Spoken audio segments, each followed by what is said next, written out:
Hola a todos, ¿cómo andan? En este video vamos a estar resolviendo un segundo parcial de Física 03 que se tomó por UBA 21 el segundo cuatri 2025.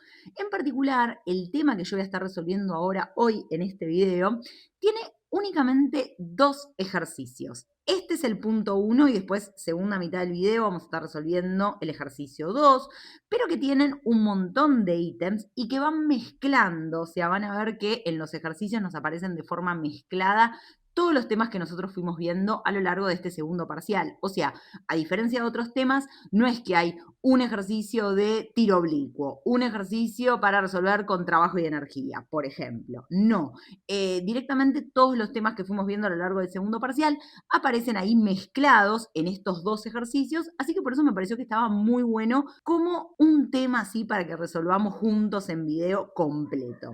Así que entonces vamos a arrancar en esta primera parte resolviendo el que fue el ejercicio 1 de este tema, que fíjense, vamos a tener para un rato, porque llega hasta el ítem F, pero bueno, nada, nos llevará el tiempo que nos tenga que llevar. Vamos a ver entonces qué es lo que nos decían en este ejercicio. En el año 2005 fue inaugurada en New Jersey la montaña rusa más alta del mundo llamada K. En la fotografía de la derecha, miren qué linda montaña rusa, la flecha señala unos trencitos con 20 pasajeros que se encuentran ascendiendo hasta la parte más alta del recorrido. Partiendo desde el nivel del suelo y en un tramo horizontal del recorrido, un sistema hidráulico acelera al trencito con una aceleración constante desde 0 hasta los 206 kilómetros por hora en un lapso de 3,5 segundos. Eso, gente, es una banda. Antes de arrancar a grabar este video, me puse a compararlo con otras montañas rusas.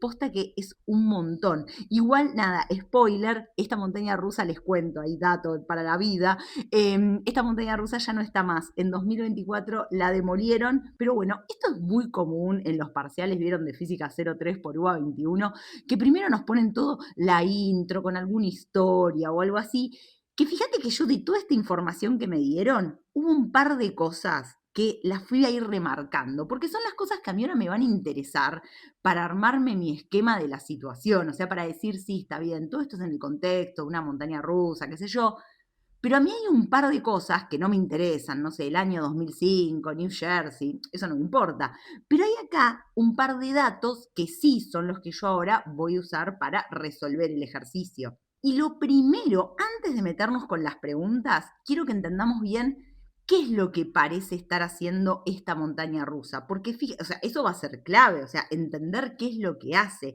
Y yo no sé si la foto ayuda tanto, o sea, bueno, un poco sí, pero acá es clave lo que nos dice el enunciado. Fíjense que nos dice que parte desde el nivel del suelo y primero tiene un tramo horizontal, donde está este sistema hidráulico que, con una terrible aceleración, hace que nuestra montaña rusa pase desde los 0 hasta los 206 kilómetros por hora en un lapso muy cortito, ¿sí? En estos 3,5 segundos.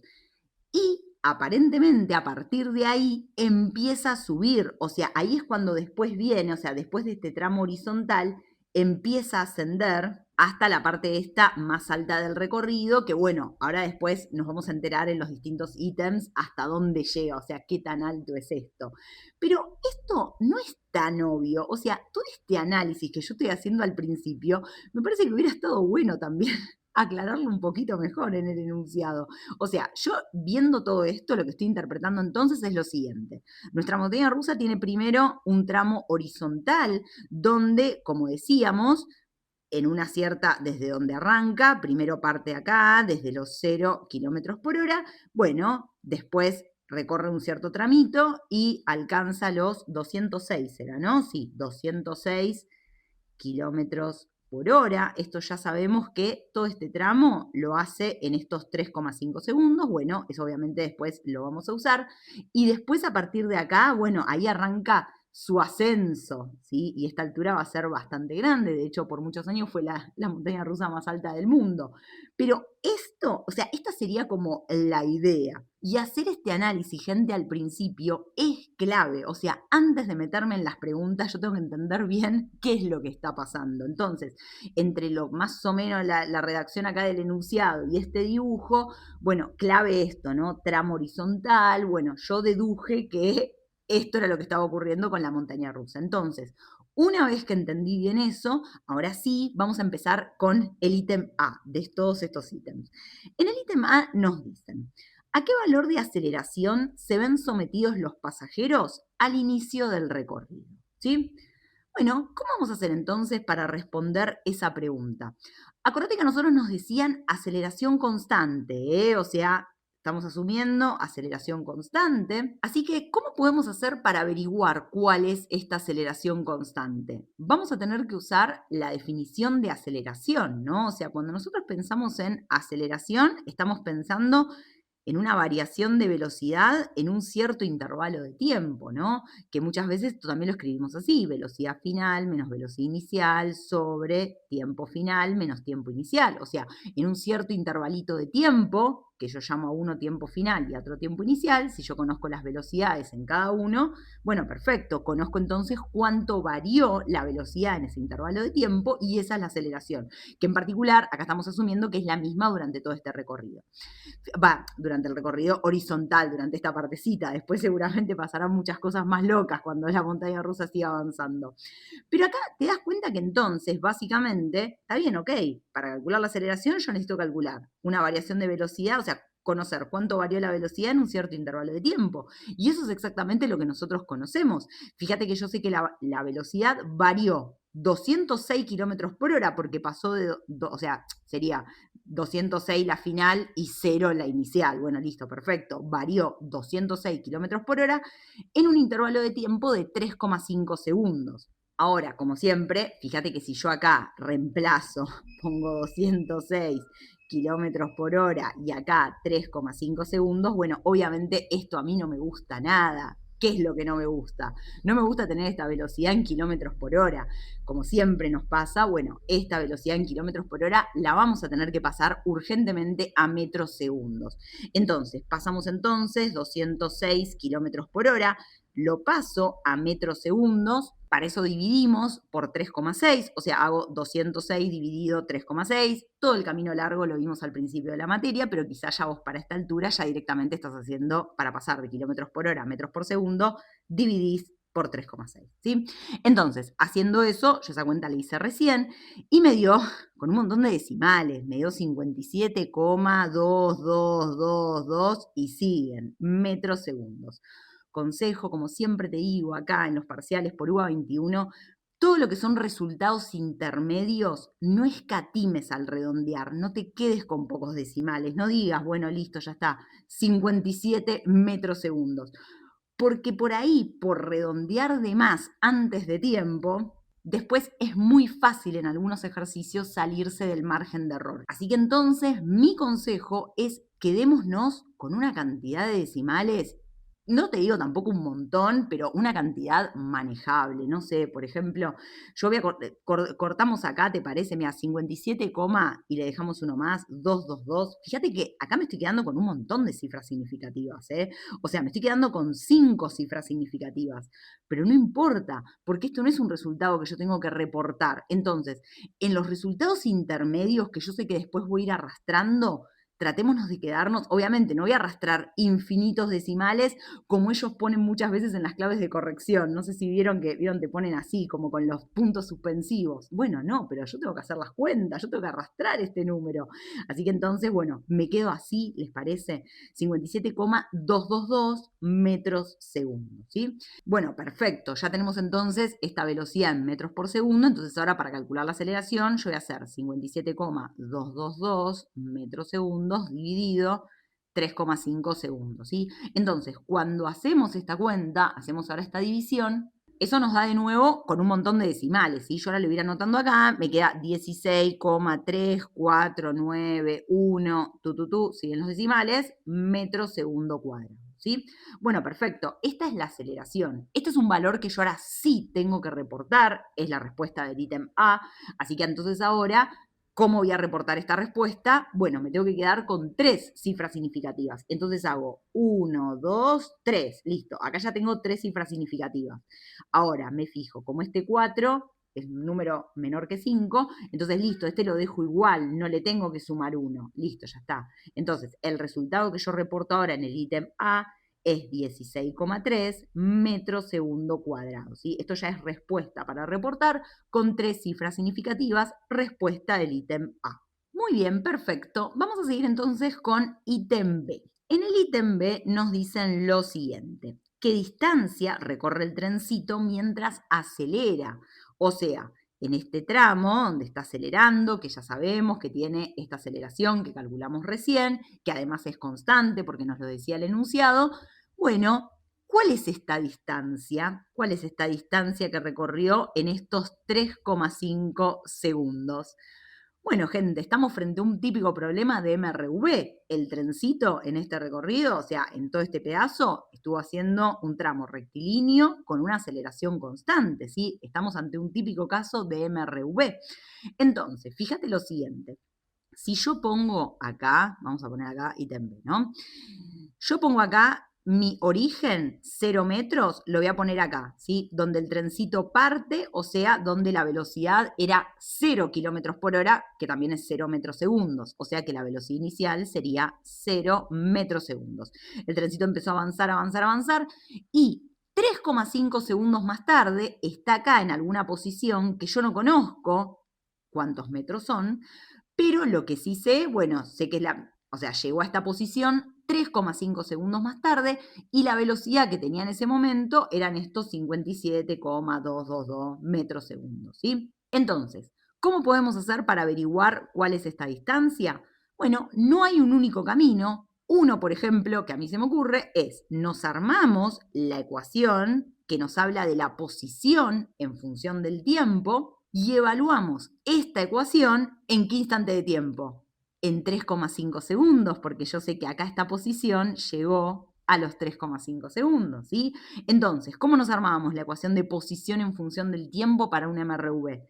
Tenemos que poner posición inicial más B0 por T más un medio a T cuadrado, ¿sí? Acá obviamente ya estoy tomando T0 igual a 0, ¿sí? Ya está, o sea, aprendimos el cronómetro cuando el carrito salió, así que el carrito inicia su movimiento en t igual a 0, ¿sí? Cuando el cronómetro marcaba t igual a 0 segundos. Así que entonces, con t0 igual a 0, fíjate que igual acá x0 también es 0 metros, b0 también es 0. Así que entonces esto me quedaría una cosa así, ¿no? Un medio por la aceleración, que es la que yo calculé recién. Y acá, gente, vamos a hacer un parate, porque acá, venga, acá en este ejercicio yo cuando lo estaba haciendo dije, mira, me viene perfecto para explicarlo, porque acá es cuando empiezan estos quilombos a veces con lo del margen de error con UVA 21. Sería totalmente lógico que uno diga, bueno, acá en la aceleración, ¿qué aceleración voy a poner? Y hace escasos minutos yo me di cuenta que la aceleración era esta y hasta la reporté en una respuesta y estaba bien que sea 16,3 metros segundo cuadrado. Ahora, te voy a mostrar qué es lo que pasa. Esto está bien, yo pongo 16,3 metros segundo cuadrado, ¿no? Por t cuadrado, ¿sí? Vamos a suponer que vos estás ahí en el parcial, ahí en vivo, ¿sí? De todo esto nos vamos a llevar una moraleja, gente, ¿eh? O sea, te llevas un tip para el parcial. No te diría que es un tip de aprender física, ¿eh? Esto es solamente a los fines de resolver el parcial de UBA 21 con las reglas del juego de ellos. Fíjate que yo acá usé entonces la aceleración que reporté en el ítem A y que era correcta. Entonces, yo ahora digo, bueno, perfecto, esta es la ecuación que a mí me habla de la posición del carrito para todo instante de tiempo entre los 0 y los 3,5 segundos. Entonces, lo que voy a hacer es evaluar esta ecuación en t igual a 3,5 segundos para ver cuál es la posición. Y entonces voy a tener acá la posición, listo, ya está, partió de los 0 metros, conozco esta posición, listo, voy a conocer entonces qué distancia recorrió. Ahora, ¿qué pasa si yo ahora evalúo esto en t igual a 3,5 segundos? ¿Sí? Tendría que hacer esta cuenta, un medio por 16,3 por 3,5 al cuadrado. Bueno, yo esa cuenta la hice recién en la calculadora y me dio 99,8375 unidades de sistema internacional, metros. Entonces, contexto del parcial, yo digo, listo, ya está, esto es un resultado que yo tengo que reportar, lo reporto con 3 cifras significativas. 1, 2, 3, listo, corto acá, y como este es un 3, bueno, es menor que 5, listo, ya está, esto lo dejo igual, no le subo acá 1. Entonces, ¿yo qué hubiera hecho? Hubiera reportado en el ítem B 99,8 metros, ¿sí? Ahora, vos vas a las claves de corrección, todo ilusionado, y nos encontramos con esta belleza. 100 metros. O sea, casi, ¿no? Casi, porque mira, a nosotros nos dio 99,8 y ellos la respuesta que tomaron como correcta es esta, 100 metros. Justo en este caso igual seguís estando dentro del margen de error. O sea, no es que te ibas a llevar 0 puntos si vos reportabas 99,8 metros. Pero si querías que te den 100 metros, entonces, ¿sabés en dónde estuvo ahí el detalle? En que usamos acá, en esta ecuación, usamos la aceleración muy redondeada. O sea, si yo acá en vez de poner 16,3 me quedaba con un par de decimales más, porque acordate que nosotros en realidad la aceleración que habíamos obtenido era esta, o sea, tenía muchos más decimales, y acordate lo que yo te decía antes, no escatimes en redondear demasiado resultados intermedios. Vos tratá de quedarte con varios decimales. Ves que, por ejemplo, yo acá que en la velocidad, por ejemplo, me había quedado con 5 cifras significativas, me había quedado con 3 decimales después de la coma. Obviamente no me iba a quedar con un montón, porque si no esto ya no se hace manejable, pero, y esta aceleración 16,3, yo estoy haciendo las cuentas en el parcial, quédate con un par más de decimales. Entonces, por ejemplo, si yo me quedo en vez de 16,3, me quedo así, mira, 16,349, ahí ya está, total, después acá ya sigue un 1, bueno, me voy a quedar así, 16,349 y acá vengo a esta misma ecuación. Y en vez de escribir 16,3, mira, lo corremos un poquito todo esto, escribo 16,349. ¿Sabés cuánto te da ahora esta cuenta cuando reemplazás acá t por 3,5 segundos? Bueno, ahora si haces x, lo reemplazás 3,5 segundos, yo lo hice recién, me dio 100,13 y siguen los decimales metros.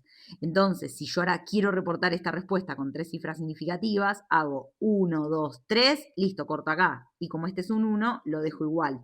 Entonces, ¿qué reporto ahora? Y reporto exactamente 100 metros, ¿sí? Gente, moraleja entonces, para estos parciales de física 03 por UA 21, donde no va a haber ningún ser humano viendo tu desarrollo, a diferencia de los de CBC, donde esto no nos importa, porque hay alguien viendo los razonamientos que vos vas haciendo y eso, pero acá no. Entonces, consejo, al momento de reportar, siempre, siempre, siempre con 3 cifras significativas y obviamente con las unidades. Pero para resultados intermedios, como por ejemplo acá esta aceleración, o como te mostraba antes, viste la velocidad acá cuando la pasé de kilómetros por hora a metros por segundo, hay veces, dependiendo del ejercicio, que capaz si te quedas con 3 cifras significativas, no pasa nada, te termina quedando igual dentro del margen de error. Pero hay otros ejercicios donde eso no pasa.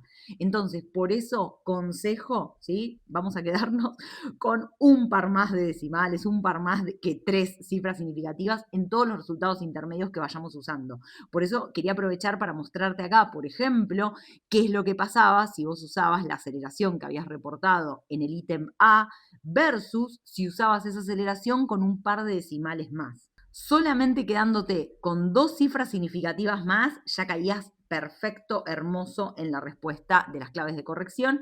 Y fíjate que no fue mucho trabajo, o sea, fue solamente tener el cuidado de quedarme acá con 2 cifras significativas más y ya me quedo tranqui que mi respuesta va a ser mucho más parecida a la que reporten ahí en las claves de corrección, ¿sí? Probablemente sea exactamente esa. O si no, tenga altísimas chances de seguir cayendo dentro del margen de error, ¿sí? Así que bueno, nada, quería aprovechar para hacer por las dudas esta aclaración. Vamos a seguir entonces ahora ítem C.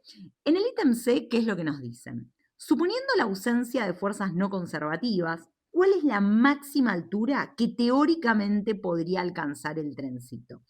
Para responder esta pregunta, es clave que vos hayas entendido, que hayamos entendido al principio qué es lo que estaba haciendo el trencito, porque si no, ahí es cuando ya esto de, suponiendo la ausencia de fuerzas no conservativas, cuál es la máxima altura que podía alcanzar, claro, el trencito lo que hizo fue, en el tramo horizontal le pegó terrible acelerada y acá entonces empieza a subir.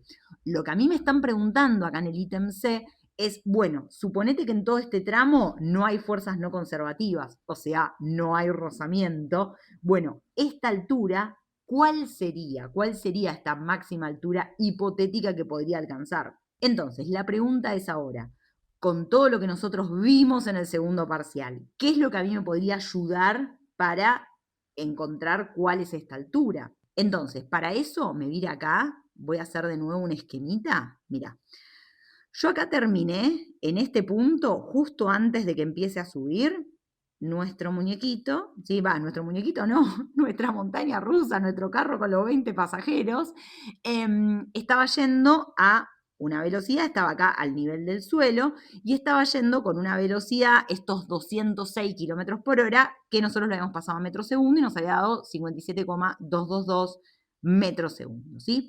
Y a partir de acá entonces empieza entonces a subir y lo que me preguntan es, bueno, si no hubiera fuerzas no conservativas, ¿hasta dónde podría subir? O sea, ¿cuál sería lo máximo que podría alcanzar? Entonces, acá yo esto lo voy a pensar usando consideraciones de trabajo y energía. Porque lo que estoy pensando es lo siguiente, si acá no hay fuerzas no conservativas haciendo trabajo, entonces la energía mecánica se conserva. Es decir, si yo a esto lo llamo punto A y acá al punto donde alcanza la altura máxima lo llamo punto B, entonces, bueno, la energía mecánica se conserva, entonces la energía mecánica en A debería ser igual a la energía mecánica en B, ¿sí? Esto, ¿por qué lo planteo? Porque justamente me dicen suponiendo la ausencia de fuerzas no conservativas, o sea, suponiendo la ausencia de rozamiento acá, no vamos a tener fuerzas no conservativas haciendo trabajo y entonces la energía mecánica se va a conservar. Entonces, la energía mecánica en A es pura energía cinética, o sea, yo la podría calcular así, 1/2 por la masa por la velocidad en A al cuadrado, ¿sí? No tengo energía potencial. Ahora, la energía mecánica en B, suponiendo que en B todavía tenga algo de velocidad, entonces yo diría, bueno, la energía mecánica va a ser 1/2 por la masa, por la velocidad en B al cuadrado, más energía potencial, donde esta altura es justamente lo que es una incógnita para mí, m por g por h, ¿sí? Ahora, si yo quiero estar en el escenario donde esta altura es la máxima posible, entonces, ¿te das cuenta que en ese escenario el carrito, la velocidad en B tendría que ser 0, ¿no? Porque si yo contemplo la posibilidad de que todavía el carrito acá tenga algo de velocidad, entonces este término va a estar sumando algo. Y acá tengo el término de energía potencial. Y esto tiene que ser igual a esto. Pero si yo quiero que esto sea la máxima altura posible, entonces, si esta velocidad vale 0, este término se me va y entonces lo que me queda es 1/2 por la masa por la velocidad en al cuadrado, es directamente igual a m por g por h. En otras palabras, si estamos en el escenario donde alcanza la máxima altura posible, lo máximo que esto me permita, entonces, bueno, toda la energía cinética se transformó en energía potencial. Y entonces, listo, ya está. En este escenario, esta H va a ser lo más grande que pueda valer. En cambio, si yo me mantengo, si yo todavía mantengo algo de velocidad en B, entonces sí, obvio, este término va a empezar a aportar energía mecánica, o sea, va a empezar a aportar a la energía mecánica, pero todavía podría valer mucho más, que es cuando justamente me quedo sin energía cinética y toda la energía cinética se transformó en pura energía potencial, ¿sí? Por ahí se hizo un poco largo este análisis, pero quería que quede bien en claro por qué me deshacía del término de la energía cinética acá, en el punto B. Es justamente por eso, es justamente porque yo quiero encontrar la máxima altura posible. Entonces, perfecto, si hasta acá a todos les quedó claro, fíjate que entonces, bueno, básicamente esto es lo que tengo que plantear. En este escenario, esta altura va a ser la altura máxima, que es lo que tengo que despejar. Acá las masas se me simplifican, es decir, este resultado no depende de la masa y la velocidad en A la conozco, entonces fíjate que me queda 1/2 por la velocidad en A, que era 57,222 metros segundos, esto elevado al cuadrado. De acá de este lado G, UA 21 siempre 9,8 metros segundo cuadrado por esta altura máxima, ¿sí? Entonces, hacemos esta cuenta en la calculadora, yo hago 57,222 al cuadrado por un medio y paso este 9,8 dividido 9,8. Tratá de hacer, repito, de nuevo, como con todo esto que venimos trabajando, para no estar después redondeando de más resultados intermedios y salirnos del margen de error, tratá de hacer esta cuenta toda en un tirón. O sea, yo en la calculadora haría directamente así, 57,222 al cuadrado, al resultado ahí mismo, o sea, no lo anotes intermedio redondeado, al resultado ahí mismo en la calculadora, por un medio o dividido 2 es lo mismo, y a ese resultado dividido 9,8. Lo haces todo ahí de un tirón en la calculadora. Y así, obviamente, corres menos riesgo de empezar a redondear de antemano. No sé, si vos redondeás 57,222 al cuadrado, lo redondeás de antemano y a ese resultado lo multiplicás por un medio, y vamos a tratar de no hacer eso para no salirnos del margen de error, ¿sí? Entonces, hago de un tirón toda esta cuenta en la calculadora y me da que la altura máxima, quedándome con 3 cifras significativas, es 167 metros, ¿sí? Perfecto. Entonces, 167 metros sería la máxima altura, hipotéticamente, sí, perfecto, coincide genial con las claves de corrección, la máxima altura hipotética que podría estar alcanzando este carrito si no hubiera fuerzas de rozamiento ahí en el tramo de subida, ¿sí? Muy bien. Entonces, vamos a seguir ahora con ítem C. Ítem D. En el ítem D nos dicen, si la masa del trencito con sus 20 asientos ocupados tiene un valor de 3.750 kilos, ¿cuál es el valor de la fuerza con la que el sistema hidráulico lo impulsa? ¿Sí? A ver, el sistema hidráulico, volvamos de nuevo acá al enunciado. El sistema hidráulico era lo que lo hacía acelerar ahí en el tramo horizontal. El sistema hidráulico acelera el trencito con una aceleración constante desde los 0 hasta los 206 kilómetros por hora, bla, bla, bla. Entonces, a ver, pensémoslo bien. De nuevo, usando todo lo que nosotros sabemos, ¿sí? Me están preguntando cuál es el valor de esta fuerza del sistema hidráulico. Tramo horizontal, si yo tuviera que hacer diagrama de cuerpo libre del trencito, ¿qué tiene? Tiene un cierto peso, tiene acá una normal, y acá en el eje X, ¿qué tiene? O sea, estoy tomando así, ¿no? Eje X, eje Y, ¿sí? Acá en el eje X, bueno, la única fuerza sería esta, ¿no? La fuerza del sistema hidráulico que tiene que apuntar para la derecha, para que justamente esto tenga una aceleración así positiva para la derecha. Bueno, a esta fuerza la llamo F. Fíjate que acá también estamos asumiendo que no hay fuerza de rozamiento en este tramo horizontal, ¿eh? Eso no lo aclaraba tampoco el enunciado, pero bueno, la realidad, gente, acá en los parciales por UBA 21 en general, fíjate que si nosotros acá asumiéramos que también hay una fuerza de rozamiento, este ítem se haría infinitamente más complicado. En general, van a lo fácil, van a lo aplico la fórmula y listo. Es horrible para mí, o sea, por eso a mí honestamente prefiero más los parciales de CBC, pero es así, gente. O sea, ustedes no se compliquen de más. Si acá están empezando a enroscarse, a decir, ay, no sé, porque no me aclaran si hay rozamiento o no, bueno, no, asumimos que no hay rozamiento. Si yo acá me pusiera a enroscarme con que hay una fuerza de rozamiento, me empezaría a encontrar con que no conozco el mood dinámico, hay datos que me faltan, o sea, la cosa se empieza a tornar más complicada. No, es más fácil de lo que parece. Cuando uno asume que no hay rozamiento, que es como claramente querían que vos encares el ejercicio en este caso, fíjate que planteando simplemente segunda ley, en el eje X, fuerza es igual a masa por aceleración. En realidad acá es sumatoria de fuerzas. Lo que pasa es que acá en el eje X la única fuerza que tenemos es esta fuerza F, que es esta fuerza del sistema hidráulico. Entonces me queda fuerza es igual a masa por aceleración. Conozco la masa del carrito y conozco la aceleración, que es la que averiguamos al principio en el ítem A. Entonces listo, ya está. Con eso conozco la fuerza del sistema hidráulico. Mirá, fíjate. La masa del carrito me la daban convenientemente como dato acá en el ítem D, me decían que era esta, 3.750 kilos. Y la aceleración, recordemos, vamos a usarla con un par más de decimales, ¿sí? Vamos a usar esta. Entonces, me quedaría, mirá, Masa, 3.750 kilos por aceleración, 16,349, corto acá, metro segundo cuadrado, ¿sí? Entonces, hacemos esta cuenta y me queda, voy a poner el número primero así en crudo, ¿no? Me queda 61308,7, sigue los decimales, ¿sí? Entonces, vamos a pensarlo muy bien, pues yo tengo que reportar esto con 3 cifras significativas. Y por supuesto es una fuerza Newton, ¿sí? Ahora, yo tengo que reportar esto con 3 cifras significativas. Si lo dejo así, lo estoy reportando con un montón. Lo que hacemos en estos casos siempre cuando tenemos así números muy grandes, acá en UBA 21, lo pasamos a notación científica. Entonces, mira, fíjate, hago 1, 2, 3, 4, tuc, cae la coma acá. Entonces, fíjate, mira, 6,13, este es un 0, así que entonces te lo dejo igual, 6,13 por 10 a la cuánto, 1, 2, 3, 4 veces corrí la coma, por 10 a la 4, Newton, ¿sí?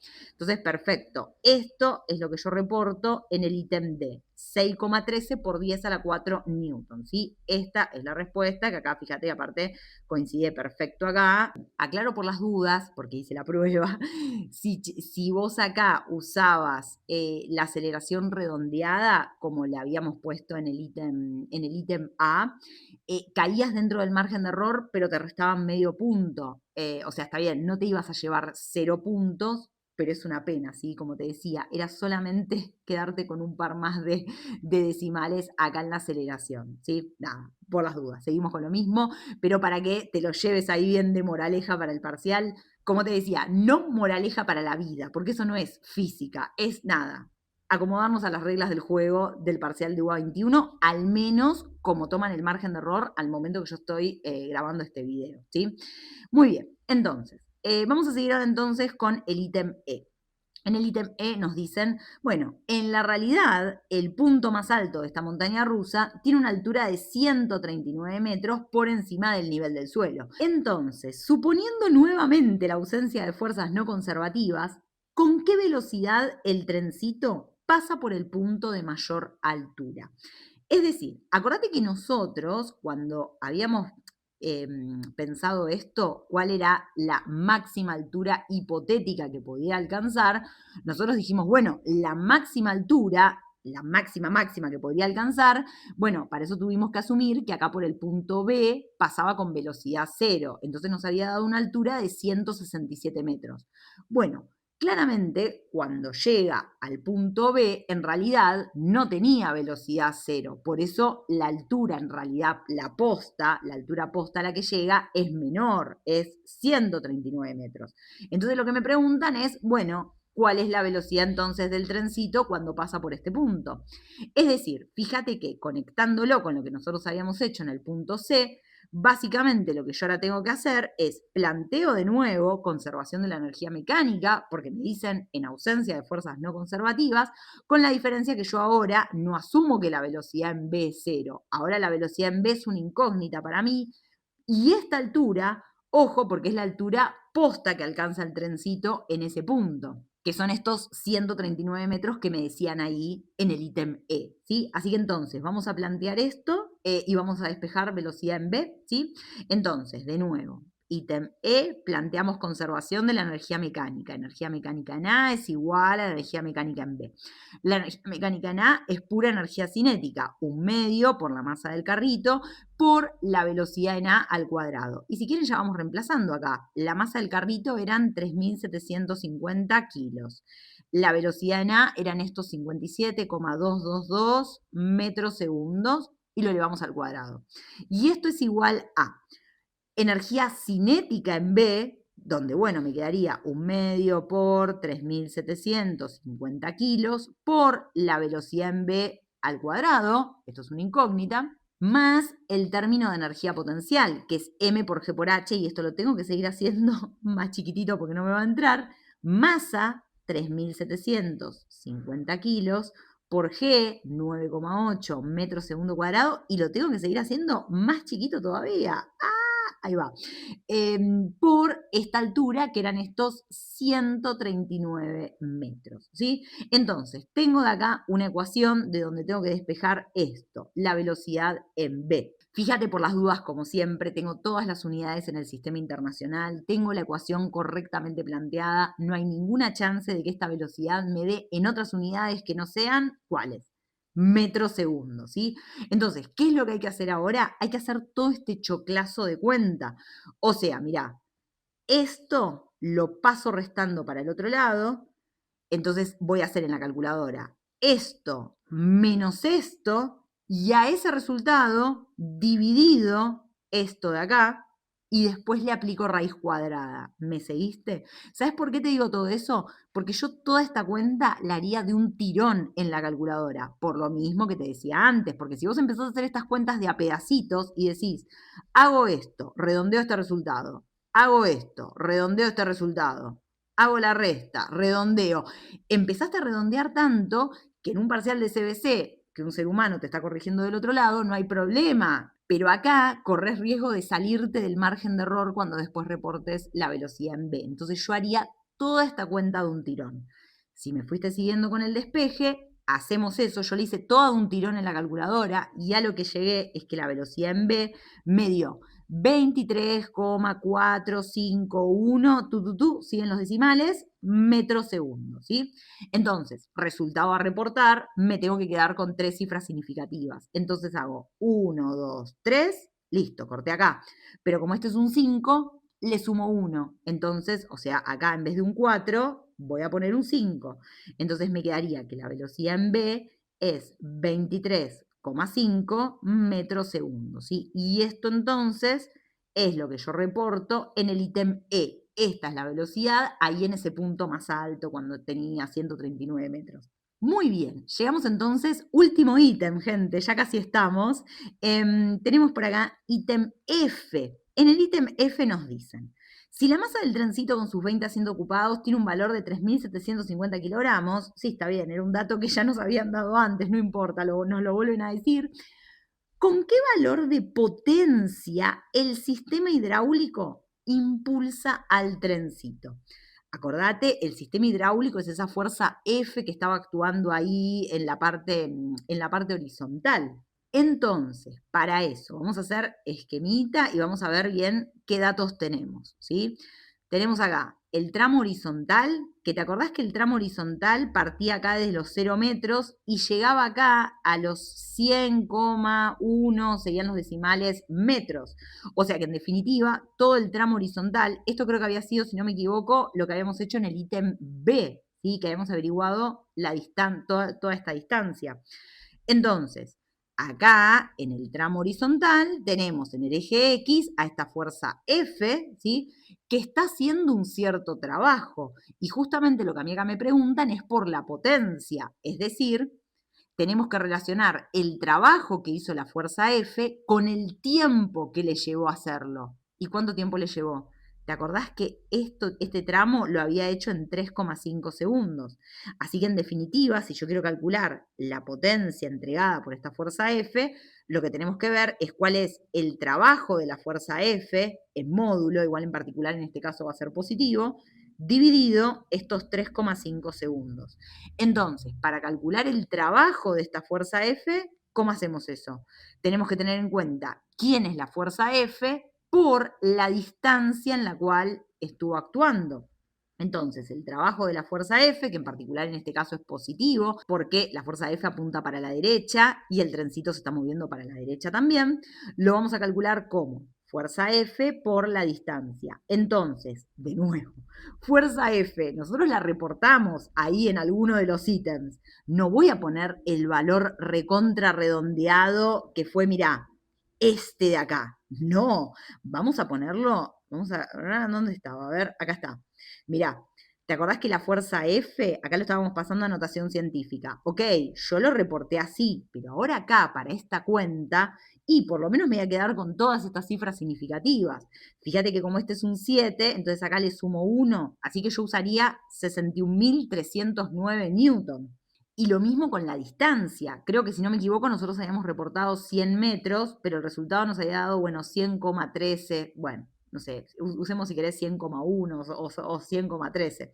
Entonces, mira, Fuerza F entonces, vamos a ponerlo en verde. La fuerza F entonces, 61.309 Newton por 100 metros. Esto nos da un número enorme, que es 6.130.900 joules, ¿sí? Y entonces ahora venimos acá a la expresión de potencia y hacemos este trabajo que encontramos recién dividido 3,5 segundos. Yo hice recién la cuenta y me dio otro número, obviamente que sigue siendo enorme, que es 1.751.685,71. ¿En qué unidad? Estoy trabajando en el sistema internacional, así que esto es watts. Bueno, esto así no lo voy a reportar, esto tiene una banda de cifras significativas. Yo lo tengo que reportar con 3 cifras significativas. Es un número grande, así que entonces lo paso a notación científica. Entonces, fíjate, voy a hacer 1, 2, 3, 4, 5, 6. Clavo y la coma. Y fíjate que acá me queda 1,75 y este es un 1, así que entonces este lo dejo igual. Entonces, ¿cómo lo voy a reportar? Lo voy a reportar así, 1,75 por 10 a la 6, porque yo acá me moví, mirá, 1, 2, 3, 4, 5, 6, ¿sí? Así que 1,75 por 10 a la 6 watts, ¿sí? Esta entonces es la respuesta del ítem F. Con esto entonces terminamos con lo que es el primer ejercicio de este parcial, ¿sí? Fíjate que acá por las dudas en las claves de corrección coincide exactamente y lo ponemos así con notación científica, todo, ¿sí? Muy bien, entonces como te decía, con eso nos abandonamos entonces la montaña rusa. Vamos a pasar ahora entonces a el segundo y último ejercicio de este parcial. Muy bien, tenemos entonces acá segundo ejercicio de este parcial, que van a ver que también, misma idea que el ejercicio 1 que resolvimos, mezcla distintas cosas que fuimos viendo a lo largo de esta segunda parte de la materia. Entre ellas, mirá, ya viendo este esquemita, antes de ponernos a leer el enunciado, mirá esto. ¿Qué hizo acá? Un tiro oblicuo. O sea, sí, nos va a aparecer tiro oblicuo metido ahora acá también en este ejercicio, junto también con otras cosas de dinámica, trabajo y energía, todo que estuvimos viendo en esta segunda parte, ¿sí? Entonces, vamos a leer el enunciado. Nos dicen: un grupo de estudiantes pone a prueba un dispositivo destinado a lanzar jarras con cerveza sobre un mostrador y desafortunadamente ocurre lo siguiente. ¡Boom! Terminó la cerveza en el piso. Acá nos aclaran un poco más, ¿no?, sobre este dispositivo. Nos dicen que al descomprimirse, un resorte de constante elástica, nos la dan como dato, impulsa una jarra con cerveza de 850 gramos de masa total. La jarra se desliza sobre un mostrador, pasando por un punto A, este es el punto A, con una rapidez de 1,5 metros segundos, y luego por un punto B, este es el punto B, con una rapidez de 1 metro segundos, para luego caer y golpear al suelo en este punto C, ¿sí? Entonces, atención acá. Además, por las dudas de todo esto, fíjate que tenemos ahí otros datos dando vuelta. Por ejemplo, esta distancia entre A y B, también tenemos esta altura. Entonces, vamos a arrancar a leer el primer ítem, que para mí este era el más difícil de todo el parcial. Fíjense lo que nos dicen. Calcule cuántos centímetros se expandió el resorte al impulsar a la jarra con cerveza. Repito, para mí, de todos los ítems que estuvimos resolviendo en este tema, este era el más difícil. Y para poder llegar a este resultado que pusieron acá en las claves de corrección, la clave va a estar en no complicárnosla demasiado. Y vamos a tener que asumir algo que no nos lo dicen explícitamente. Yo creo que lo hubiera aclarado en el enunciado. Que es que en este pedacito de acá, la energía mecánica se conserva. Es decir, en este pedazo del mostrador no hay fuerza de rozamiento. ¿Por qué te digo solamente en este pedazo del mostrador? Porque en este otro sí hay rozamiento.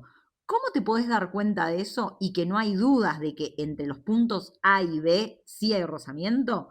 Bueno, una forma es seguir leyendo un poquito más y viendo que en el ítem B nos dicen: calcule el trabajo realizado por las fuerzas de rozamiento a lo largo del mostrador de A a B, ¿sí? Así que si vos no te habías avivado, decís: ah, claro, de A a B hay fuerza de rozamiento. Pero además, vos fíjate lo siguiente, porque si no hubiera fuerza de rozamiento, o sea, la jarra es impulsada acá por este resorte, ingresa a este tramo Y acá en el punto A tenía una velocidad de ¿cuánto? De 1,5 metros segundos. Ahora, la jarra, listo, ya está. Acá, una vez que el resorte la soltó, empieza a avanzar acá para la derecha. ¿Y qué fuerzas están actuando sobre la jarra?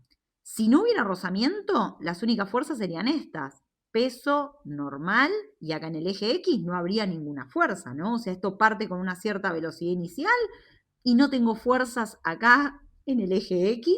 Así que entonces, si la aceleración es cero, bueno, esto se va a seguir moviendo con esta misma velocidad. Es decir, si acá en el mostrador no hubiera rozamiento, la velocidad sería constante, ¿sí? Acá en el punto B, esto seguiría teniendo una velocidad de 1,5 metros segundos.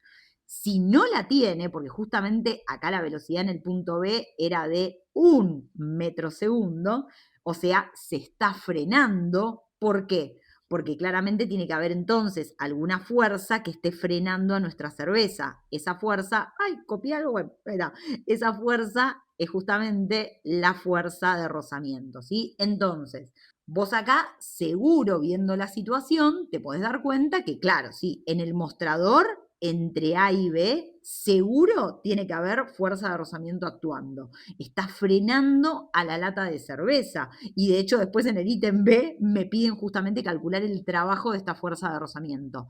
Ahora, para responder la pregunta del ítem A, que repito, para mí era la más difícil del parcial, lo que vamos a tener que asumir es que en este primer pedacito, acá sí no hay rozamiento. Ponele que con mucho cariño yo podría decir, y no sé, mirá, acá en todo este pedazo, mirá, me lo pusieron así como rugoso en el dibujito y acá me lo pusieron liso. Pero igual, repito, yo creo que en el enunciado lo hubiera aclarado. Yo hubiera puesto que acá, desde en este pedacito hasta A, no hay rozamiento, que solamente hay rozamiento entre A y B. ¿Por qué te digo eso? Porque esto es mucho más manejable si nosotros asumimos que acá en este pedacito no hay rozamiento. Porque que no haya rozamiento implica entonces que no hay fuerzas no conservativas haciendo trabajo. Es decir, yo entonces podría asumir que solo en este pedacito la energía mecánica se conserva. Y eso para mí vale oro. Aunque vas a ver que acá plantear la conservación de la energía mecánica para poder deducir cuántos centímetros cambió ahí el resorte no es tan fácil como en otros, pero bueno, vamos a pensarlo juntos. Lo primero que yo quiero que vos veas es que acá lo primero que yo voy a asumir es entonces que en este pedacito la energía mecánica se conserva. Entonces, fíjate lo siguiente. Si la energía mecánica acá se conserva, yo acá tengo, vamos a poner esto un poquito más acá, yo tengo entonces el resorte y tengo acá el punto A. Entonces, yo podría plantear que en cualquier punto de este recorrido, la energía mecánica vale lo mismo. En particular, acá en el punto A es muy fácil, ¿no? Porque la energía mecánica en A va a estar dada por la energía cinética en A, que es un medio por la masa, por la velocidad en A al cuadrado. Perfecto, la voy a poder calcular sin problemas porque la masa la conozco y la velocidad en A la conozco. En particular, acá, como van a estar los dos puntos a la misma altura, entonces yo puedo considerar que el cero de potencial lo tengo justamente acá a la altura del mostrador, entonces la altura de los dos es la misma. Así que entonces, si pongo el cero de potencial a la altura del mostrador, entonces la energía potencial en cualquiera de estos puntos vale cero. Listo, entonces energía mecánica en A va a estar dada por esto, que nosotros la vamos a poder calcular. Ahora, yo podría elegir cualquier otro punto de este recorrido de la cerveza y decir, bueno, la energía mecánica va a valer exactamente lo mismo. Ahora, si venís practicando mucho, si ya estuviste haciendo ejercicios de trabajo y energía, ¿cuál sería un punto donde a mí particularmente me interesaría calcular la energía mecánica y donde de hecho la puedo calcular sin problemas? Sería en el punto cuando el resorte alcanzó la máxima compresión, ¿no? Porque cuando el resorte está acá totalmente comprimido, listo para alargar, para que nuestra lata de cerveza, ¿no? Nuestra vaso de cerveza, no sé qué era una pinta, salga disparada para la derecha, justo en este punto donde el resorte está máximamente comprimido, ¿cuánto vale la velocidad? La velocidad vale cero porque por definición, justo en ese instante, nuestra jarra de cerveza está quieta, está lista para salir disparada para la derecha. Y en ese punto, la compresión del resorte es máxima. Entonces, yo en ese punto, fíjate que la energía mecánica en ese punto, que no sé, lo voy a llamar, pongámosle un nombre, no sé, punto D, para que no se me mezcle con ningún otro, pero bueno, nada, es un nombre que le pongo momentáneamente. La energía mecánica en D, que repito, es el punto donde el resorte tiene su máxima compresión y entonces por definición toda la energía mecánica es pura energía potencial elástica, no hay energía cinética. Entonces la energía mecánica en D es un medio por la constante K del resorte, la constante elástica, por la compresión de ese resorte al cuadrado. Entonces, si yo planteo por conservación de la energía la igualdad entre estas dos, voy a poder averiguar cuál era la compresión esta máxima del resorte. Vamos a averiguar eso y te voy a mostrar que efectivamente esto que averiguamos es lo que me pedían en el ítem A. Primero quiero que lo averigüemos y ahora después hacemos como la vuelta de tuerca para que te des cuenta que esto justamente es lo que se estiró el resorte, que es lo que nos preguntaban en el ítem A. Entonces, fíjate lo siguiente, si yo planteo que la energía mecánica en estos dos puntos es la misma, fíjate que tendría un medio por la constante K del resorte, que es 475 newton metro, ¿sí? Era esta, ¿no? Ahí está, 475 newton metro, por esta que sería la compresión máxima del resorte elevada al cuadrado, y esto es igual a un medio por la masa, que acordate que la masa nos la daban en gramos, 850 gramos, bueno, esto hay que pasarlo a kilos, o sea, nos quedaría 0,85 kilos, ¿sí? Entonces, bueno, lo pongo acá en kilos para trabajar todo en el sistema internacional, 0,85 kilos por la velocidad en el punto A al cuadrado. La velocidad en el punto A era 1,5 metros segundos. Entonces me quedaría 1,5 metros segundos, todo esto elevado al cuadrado. Entonces de acá puedo despejar esta compresión del resorte. Hago toda la cuenta de un tirón en la calculadora. Hago esto al resultado dividido esto y después le aplico raíz, ¿sí? ¿Me seguiste? Haciendo eso entonces, a mí me dio que esta compresión máxima del resorte es 0,06345, siguen los decimales. ¿Y en qué unidades me dio? Ojo, me dio en metros, ¿sí? Porque estoy trabajando todo en el sistema internacional. Entonces, atención, esto que yo acabo de obtener es la compresión máxima del resorte acá, cuando estaba listo para que ahí la jarra de cerveza salga disparado para la derecha. Y cuando hablamos de compresión, hablamos justamente de cuánto varió la longitud del resorte respecto de su longitud natural. Entonces, quiero que vos te imagines lo siguiente. Vos tenés acá, tenés al resorte totalmente comprimido. Pero el resorte, en realidad, si vos tuvieras acá el resorte así con su longitud natural, sería ponerle algo así, una cosa así. Entonces, imagínate esto. Así tendrías L0 y así sería la longitud del resorte cuando está posta en su máxima compresión. Entonces, lo que nosotros acabamos de calcular, ¿qué es? Es justamente esto, es cuánto varió la longitud del resorte respecto de su longitud natural. Entonces, ¿te das cuenta que esto es exactamente lo que a nosotros nos preguntan en el ítem A? Me lo ponen con otras palabras, pero me dicen, bueno, ¿cuánto se estiró el resorte? O algo así nos decían, nos dice, ¿cuántos centímetros se expandió el resorte al impulsar a la jarra? Claro, había arrancado acá y terminó acá en su longitud natural. Estos son los centímetros que se expandió. Entonces, esto es justamente el resultado que nosotros vamos a tener que reportar, que es lo que acabamos de averiguar. Pero cuidado, gente. Aclaración 1, lo tenemos que reportar con 3 cifras significativas como siempre y fíjate que en este caso no da igual las unidades. ¿Por qué? Porque a mí me piden específicamente cuántos centímetros y de hecho me lo aclaran acá en la cajita, me ponen la distancia en centímetros. Entonces, a veces da igual, a veces no me aclaran si lo quieren en metros, centímetros, kilómetros y ahí vos tenés libertad. Pero acá en este caso no, me están diciendo en centímetros. Entonces, lo tengo que reportar con 3 cifras significativas y en centímetros. Entonces, en este caso, si yo lo quiero pasar de metros a centímetros, bueno, hago 1, 2, clavo la coma acá, o sea, me quedaría 6,3, 4, 5, siguen los decimales, centímetros, como lo tengo que reportar con 3 cifras significativas, entonces hago 1, 2, 3, corto acá. Pero como este es un 5, entonces acá sumo 1 y entonces me quedaría 6,35 centímetros. Y esto entonces es lo que yo escribo ahí en mi parcial en el ítem A, ¿sí? 6,35 centímetros, perfecto, ¿sí? Bueno, gente, lo peor ya pasó, ¿eh? Ahora vamos a ver que para los ítems B, C y D la cosa mejora y esto lo vamos a terminar enseguida. Vamos a ver qué es lo que nos dicen acá en el ítem B. En el ítem B me piden calcular el trabajo realizado por las fuerzas de rozamiento a lo largo del mostrador de A a B. Entonces, ¿cómo podríamos hacer para calcular este trabajo con los datos que tenemos? Fíjate que yo qué es lo que conozco. En primer lugar, me di cuenta hace un ratito que la única fuerza que está actuando acá en X es esta fuerza de rozamiento, ¿sí? Y en particular es la única fuerza que está haciendo trabajo. Entonces yo digo, el trabajo entonces de esta fuerza de rozamiento va a ser igual al trabajo total, porque es la única fuerza que está haciendo trabajo. ¿Y qué es lo que nosotros vimos? Vimos que el trabajo total es justamente la variación de energía cinética. Y la variación de energía cinética yo la voy a poder calcular sin problemas porque conozco la velocidad en A, conozco la velocidad en B, conozco también la masa de la jarra de cerveza.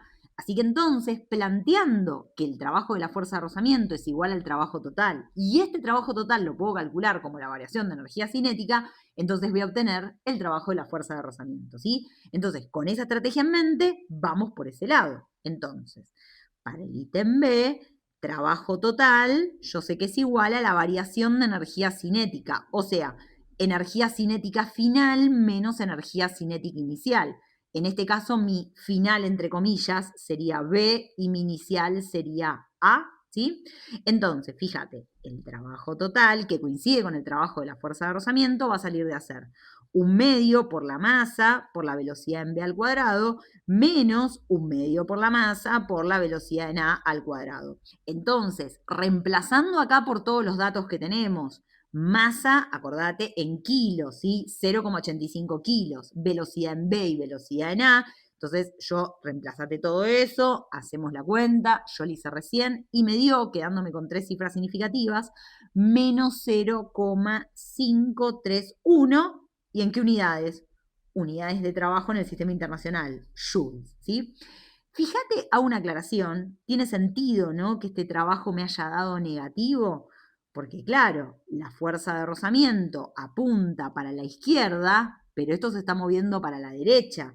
Así que entonces, sin importar el sistema de referencia que uno esté tomando, todos coincidiríamos en que el trabajo de la fuerza de rozamiento es negativo, ¿sí? Porque fuerza de rozamiento apunta para la izquierda y la cosa se está moviendo para la derecha. Así que entonces el trabajo me da negativo. Sí, claro, está bien. A todos nos va a dar negativo, lo reporto con el signo negativo, trabajo entonces menos 0,531 joules, ¿sí? Perfecto, como me lo ponen acá en las claves de corrección, ¿sí? Muy bien, seguimos entonces con el ítem C. En el ítem C me piden calcular el coeficiente de rozamiento dinámico entre el material de la jarra y el mostrador, ¿sí?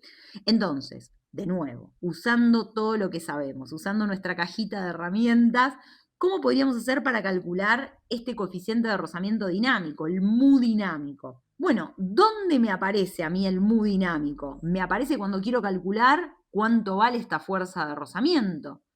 Y yo fíjate que hace un ratito averigüé que el trabajo total que coincide con el trabajo de la fuerza de rozamiento vale esto. Ahora, ¿cómo podía calcular yo también el trabajo de esta fuerza de rozamiento? Y yo sé que en módulo el trabajo de la fuerza de rozamiento es igual a ¿qué? A esta fuerza de rozamiento en módulo por la distancia en la cual estuvo actuando. Entonces, el trabajo de la fuerza de rozamiento en módulo lo encontré recién, 0,531 joules. La fuerza de rozamiento en módulo, ¿cómo la calculo? Mu dinámico por la normal. Y después tengo esta distancia. Ahora, la normal, ¿la tengo? ¿La puedo obtener? Sí. O sea, no me la dan explícitamente, pero la puedo obtener. ¿Por qué? Porque fíjate que acá, en el eje Y, esto no tiene movimiento. Las únicas fuerzas que tenemos son el peso y la normal. Así que entonces en módulo, peso y normal tienen que ser iguales. Y el peso lo puedo calcular sin problemas porque conozco la masa.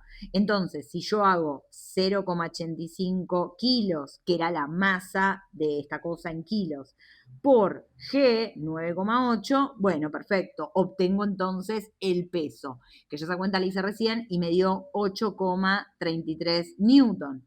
Entonces, venimos por acá, la normal tiene que valer lo mismo en módulo, 8,33 newton.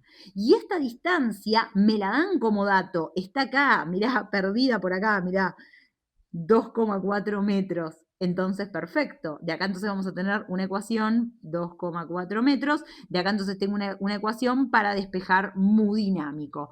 Entonces, despejamos mu dinámico de acá y me quedó mu dinámico es igual a 0,0266 sin unidades, ¿no? Porque acordate que los coeficientes de rozamiento estático y dinámico no tienen unidades. Así que entonces, perfecto, respuesta del ítem C, sí, obtuvimos mu dinámico, que coincide exactamente con lo que nosotros teníamos, con lo que nosotros teníamos, no, con lo que nos dan acá en las claves de corrección. De hecho, por las dudas, estoy pensando, esto no me di cuenta, yo acá fíjate que usé el trabajo de la fuerza de rozamiento, usé exactamente el mismo valor que había reportado antes y me dio perfecto. Por eso, retomando un poco lo que yo te decía al principio del parcial, muchas veces no pasa nada, pero por ahí en el contexto del parcial, capaz yo acá hubiera tomado algún decimal más. O sea, si acá tomabas algún decimal más, mal no iba a venir. Pero bueno, justo en este caso, por ejemplo, no influyó, como sí pasaba, por ejemplo, en el ejercicio 1, ¿sí? Yo acá justo, bueno, tomé así, bueno, y me dio bien, y nos dio muy dinámico, perfecto, todo, pero por ahí, consejo en el parcial, este trabajo en realidad tenía un par más de decimales acá, bueno, ponele, te quedabas con 2 decimales más y te quedabas tranqui, ¿sí? Te iba a dar exactamente este mismo resultado, ¿sí? Bueno, muy bien, gente, ya estamos ahí en la recta final, nos queda ahora ítem D. Finalmente en el ítem D llegó tiro oblicuo. Hasta ahora no nos había aparecido nada de tiro oblicuo en este parcial. Hay veces, hay temas donde tiro oblicuo es directamente un ejercicio entero del parcial. Bueno, acá en este caso es un ítem acá perdido en el ejercicio 2. Nos dicen lo siguiente. Calcule la distancia horizontal L que recorre la jarra desde que abandona el mostrador hasta que llega al suelo, ¿sí? Entonces ahora, mira, ya voy a borrar todo esto. A mí ahora lo único que me importa es lo que pasa desde que la jarra salió acá del punto B hasta que llega al suelo. O sea, este tiro oblicuo que está haciendo acá. Entonces, nada, si querés, imagínate que ahora nuestro movimiento arrancó acá, ¿sí? O sea, la jarra acá en B, acordate que tenía una cierta velocidad, que era de 1 metro segundo. En particular es un vector velocidad que como apunta. Apunta así, ¿no? 1 metro segundo.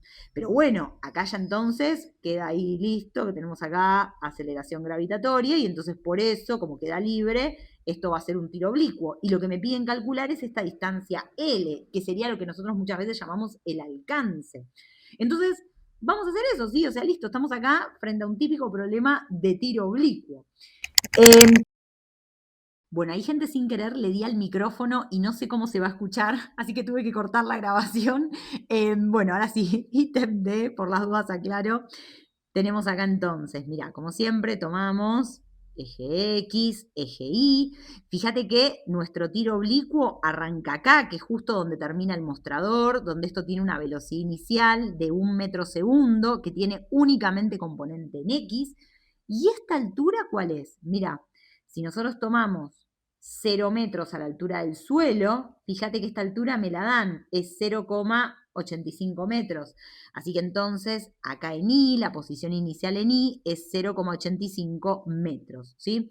Muy bien, entonces, esto va a ser ahí, hace el tiro oblicuo, nosotros queremos averiguar esto, la posición en X cuando llega al suelo. Entonces, ¿qué es lo que vamos a hacer? Bueno, vamos a plantear, como siempre, las ecuaciones de posición en X y en Y. Acordate que en todo tiro oblicuo, lo que pasa en X es un MRU, lo que pasa en Y es un MRV, donde la aceleración constante es la gravitatoria. Entonces, mi ecuación en X, ¿sí? Esto es un MRU. Posición inicial en X es 0, velocidad inicial en X es 1 metro segundo positivo. Entonces me queda así, 1 metro segundo por tiempo, ¿sí? Y ahora, en el eje Y, fíjate que la posición inicial es 0,85 metros, más velocidad inicial en I por tiempo, pero la velocidad inicial en I es 0, así que entonces este término no me importa.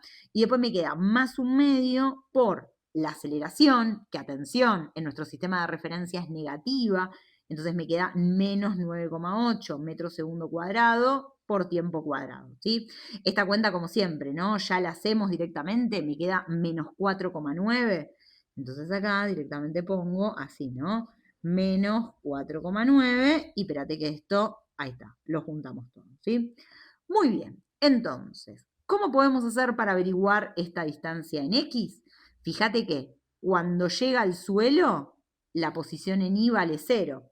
Entonces, ¿qué es lo que podríamos hacer? Bueno, como ya practicamos muchas veces en estos ejercicios de tiro oblicuo, yo digo practicamos por los que la están preparando conmigo, pero si la están preparando con otro profe, seguro también practicaron muchas veces esto.